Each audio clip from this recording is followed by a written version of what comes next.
लड़कियां छोटे कपड़े पहन के निकलती है इसलिए मैं छोटे कपड़े पहनी हूँ। अगर मेरा रेप होता है तो मेरे कपड़ों की वजह से नहीं होगा, वो मर्द की मेंटालिटी की वजह से। वो सब बात तो ठीक है दीदी, पर आप ये सारी बातें बटन लगाकर भी तो बोल सकती थी। बात तो सही है। ये सब ज्ञान की बातें आप अपने लटके हुए सिस्टम दिखाए बिना भी कर सकती थी। सही पकड़े हैं। जय श्री राम, हर हर महादेव, जय बजरंगबली की।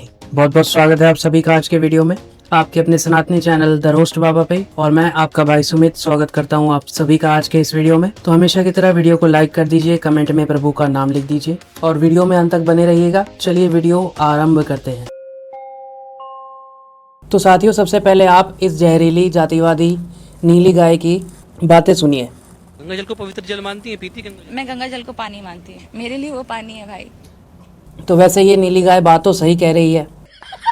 तो इसके हिसाब से गंगा जल का पानी सिर्फ पानी है, मतलब वो किसी भी श्रेणी में या अलग कैटेगरी में नहीं आता, सभी पानी की तरह वो भी एक पानी है। तो इस नीली अंडी के हिसाब से अगर देखा जाए तो इसका बाप भी इसका बाप नहीं है, वो सिर्फ एक पुरुष है।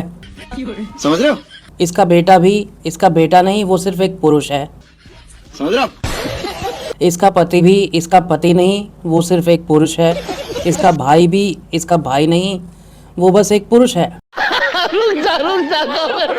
और हाँ, इसी के लॉजिक के हिसाब से देखा जाए तो ये भी किसी की बेटी नहीं, माँ नहीं, बहन नहीं, सिर्फ एक महिला है।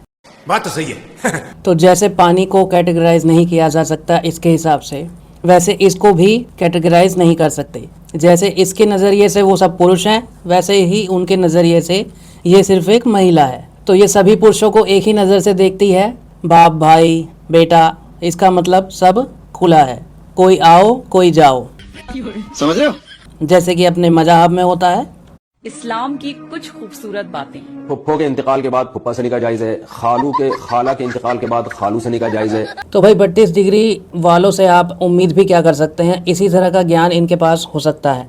सही पकड़े हैं। तो इस नीली अंडी के हिसाब से जैसे गंगा जल सिर्फ पानी है और कुछ नहीं, तो उसी हिसाब से ये भी अपने घर वालों के लिए सिर्फ एक महिला है, और इसके हिसाब से बाकी इसके घर वाले भी सिर्फ पुरुष हैं। गजब बेइज्जती है। भगत सिंह जब 1929 में इसी देश के जब पार्टीशन नहीं हुआ था, लाहौर जेल में डाल दिए गए, ये कहते हुए कि देशद्रोही हो। तो आजकल हर कोई अपने आप को भगत सिंह जी की औलाद समझने लगता है। भगत सिंह ने कभी भी यूजीसी को लागू करने के लिए ऐसे ढोल नगाड़े नचनिया नाच नहीं किया था। भगत सिंह जी ने कभी भी देश को तोड़ने वाले नारे नहीं लगाए, कभी भी ये नहीं कहा कि हमें मनुवाद से आज़ादी चाहिए। भगत सिंह की तरह कोई भी क्रांतिकारी अपने लोगों से आज़ादी नहीं चाहता था। सही पकड़े हैं। उन लोगों ने देश की स्वतंत्रता के लिए लड़ाई लड़ी, ना कि अपने ही लोगों से आज़ादी मांगी। और ये लंडूरा जो तेरे बगल में खड़ा हुआ है, ये हमेशा ब्राह्मणों से ही आज़ादी मांगता है। तो ऐसे दो कौड़ी के चूतिए अपने आप को भगत सिंह की औलाद समझते हैं और प्रोटेस्ट करने आ जाते हैं। अगर इन जैसे चूतियों को बचपन में ही 2-4 थपेड़े पड़ जाते तो ये आज यहाँ पर प्रोटेस्ट नहीं कर रहे होते। ये बड़ी अच्छी बात कही आप।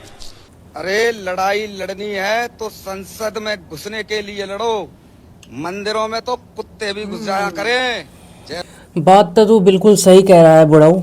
हमारे मंदिरों के द्वार सभी लोगों के लिए खुले होते हैं, उसमें कुत्ता भी जा सकता है, सुअर भी जा सकता है, छिपकली भी जा सकती है, सांप भी जा सकते हैं, कोई भी वहाँ जा सकता है, किसी भी तरह का जानवर, इंसान, सब जा सकते हैं। लेकिन तेरे जैसे कुत्ते, वो भी खुजली वाले, लेकिन तेरे जैसे उजड़े चमन बुढ़ाऊ जो एक खुजली वाले कुत्ते से भी गए गुजरे हैं, जो अपने आप को मंदिरों में जाने लायक भी नहीं समझते, वो ऐसे ही मंदिरों के बाहर खड़े हुए मिलते हैं। क्योंकि तू अपने आप को कुत्तों से भी गया गुजरा मानता है, इसलिए तू मंदिर के बाहर खड़ा है। तो कुत्ते तुझसे ज़्यादा अच्छे होते हैं, तेरे से ज़्यादा लॉयल होते हैं, इसलिए वो मंदिर के अंदर जा सकते हैं। गजब बेइज्जती है। इसी को तो नीच मानसिकता कहते हैं बुढ़ाऊ। जब तुम लोग खुद ही कहते हो कि हमें मंदिरों में नहीं घुसने दिया गया, तो इसका मतलब तो तुम अपने आप को कुत्तों से भी बदतर मानते हो। बात आई समझ में, उजड़े चमन नीले बुढ़ाऊ। तो चलिए अब जर्मनी में बैठे चमचों के फेवरेट कुत्ते से मिल लेते हैं। तो जरा इस कुत्ते का ट्वीट देखिए। Prime embarrassment for India, can you believe some clowns still support Modi in 2000 2026। अच्छा, तो इसके हिसाब से फिर हमें किसको सपोर्ट करना चाहिए? Stand up comedian Pappu ji को, America cannot buy oil from Russia, Iran, Iraq before taking permission from America. Depression, या फिर मिस्टर टोपीबाज या मिस्टर केजरुद्दीन को? केजरीवाल है, 100 कमीने मरे थे तब एक केजरीवाल पैदा हुआ था। केजरीवाल कमीना है। या अभी नए नए पैदा हुए ये तिल चट्टे को? अल्लाह का मतलब वो शक्ति जो हम सब में है, बस नाम रहेगा अल्लाह का। बगल में बैठे अजीत डोभाल जी समझ गए, लेकिन इस जर्मन कुत्ते को समझ में नहीं आ रहा है कि पीएम मोदी 1 और 1 11 की एनालॉजी दे रहे हैं, जो कि एक पावरफुल मेटाफर है फॉर सिनर्जी एंड पार्टनरशिप। बल्कि इसे ये लिखना चाहिए था कि can you believe some clowns are still watching my videos in 2026। और इस जर्मन कुत्ते को पीएम मोदी के हिंदी बोलने से भी दिक्कत है। तो ऐसे तो पुतिन भी अपनी मीटिंग्स में इंग्लिश लैंग्वेज को अवॉइड करके रशियन लैंग्वेज ही बोलता है, और तो और वो ट्रांसलेटर का भी यूज़ करते हैं। तो इसके हिसाब से तो वो गवार हो गया। मेसी भी स्पेनिश बोलता है, इंग्लिश को अवॉइड करता है, तो इसका मतलब तो वो बेकार प्लेयर हो गया। इस कुत्ते को इतना भी नहीं पता कि इंग्लिश आना ज़रूरी नहीं है। इंग्लिश आने के बावजूद भी कोई इंसान दिमाग से खच्चर और गधा हो सकता है, जिसका सबसे बड़ा एग्जाम्पल काफ़ी सालों से हम लोग देख रहे हैं। ऐसी मशीन लगाऊंगा, इस साइड से आलू घुसेगा, उस साइड से सोना निकलेगा। इसीलिए हम इसको क्या बोलते हैं और भाई? और ये है क्या?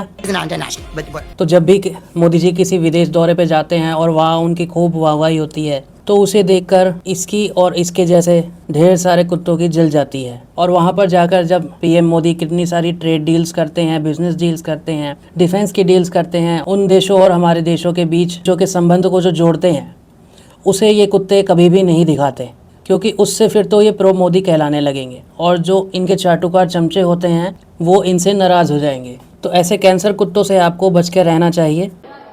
अच्छी बात बोली, आपको अच्छी लगी तो ऐसे थोड़ा मार दीजिए हाथ, आप थोड़ा सा मार दीजिए, मार हो रहा है आपको, अगर अच्छी लगी मार दीजिए।